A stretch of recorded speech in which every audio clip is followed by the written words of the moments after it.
making a sale, or buying something, or fighting their way through rush hour traffic. People use a lot of different terms to describe these things they do because they rarely recognize that they are engaged in negotiations. One of the most interesting recent developments in the field is the rise in popularity of the term crucial conversations or difficult conversations to describe many person-to-person negotiations. These are conversations in which the stakes are high, people have different points of view, and there are strong emotions attached to those points of view. This effort to create a new term for negotiating may seem strange to people who have studied and practiced negotiation for many years, but it's not. It's just another manifestation of an interesting social phenomenon most people don't recognize when they are negotiating. Lacking this awareness, they aren't able to take advantage of the treasure trove of information and insight offered by the research on negotiation and how to do it well. When you have those crucial conversations, they will go a lot better if you realize that most, if not all of them, are negotiations, and you therefore apply the tools and techniques available to you as a negotiator. Many other conversations that may seem casual will also go better and be less likely to escalate into conflict or hurt feelings if you realize that they may be negotiations too. Then there are the formal negotiations where you know you are working out a deal, the stakes are high, and you want to get a good result. Although it's obvious that negotiation is in the air, most people still fail to take advantage of the wealth of research about how negotiation works. We aim in this audiobook to give you a significant advantage in all negotiations, from informal daily negotiations to formal, important deals that have to go well.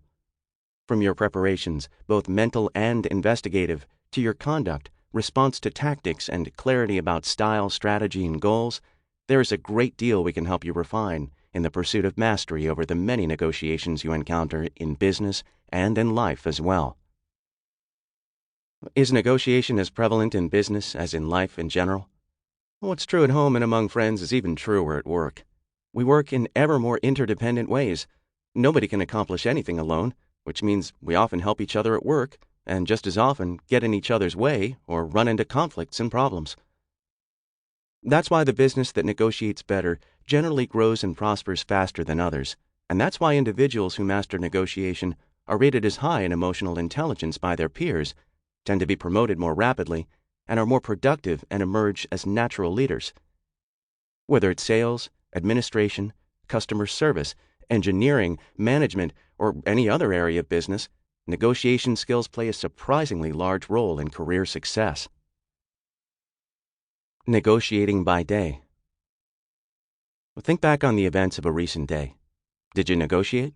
Did you win? It may be hard to say since so many of our daily negotiations may go unrecognized. Following a fictional character through her day will help you answer those questions. Helen, we will call her, awoke to the alarm clock at 6:45 a.m. She waited a moment, but Jim, her husband, did not stir, so she climbed over him to turn off the alarm. She found this irritating, especially with her bad back. Jim's son from his prior marriage, Noel, was staying with him for the week while his mom traveled. Helen went to his door and called to him before heading down to the kitchen to pack his lunch for school. Then she went back upstairs to get ready for work. But the bathroom door was closed and the shower water was running.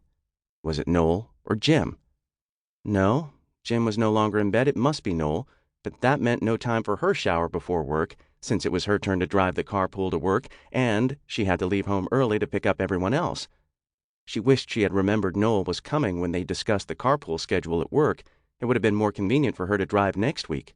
As she stood in front of her closet, she debated whether to wear her new red skirt, which she had just bought, or the older gray one.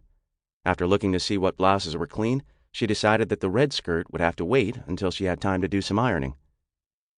Helen has not gotten very far in her day, and already she has ended up on the wrong side of 5 negotiations. Did you take note of them? She accommodated Jim's irritating habit of sleeping through the alarm, rather than nudging him and waking him up. She generously packed a lunch for his son, and by so doing she lost her opportunity to take a shower before rushing to her carpool. To Helen, all 3 interactions with her family are probably losses, and there's no point losing in any situation unless you gain something in the future from it. These sacrifices were not likely to be noticed and reciprocated. And her 4th loss, agreeing to drive in an inconvenient week, also accomplishes nothing in the long term. It is an example of suboptimal results due to incomplete information a remarkably common. To keep listening to this audiobook, I've left you a link in the description so you can do it at no cost thanks to Audible's 30-day free trial.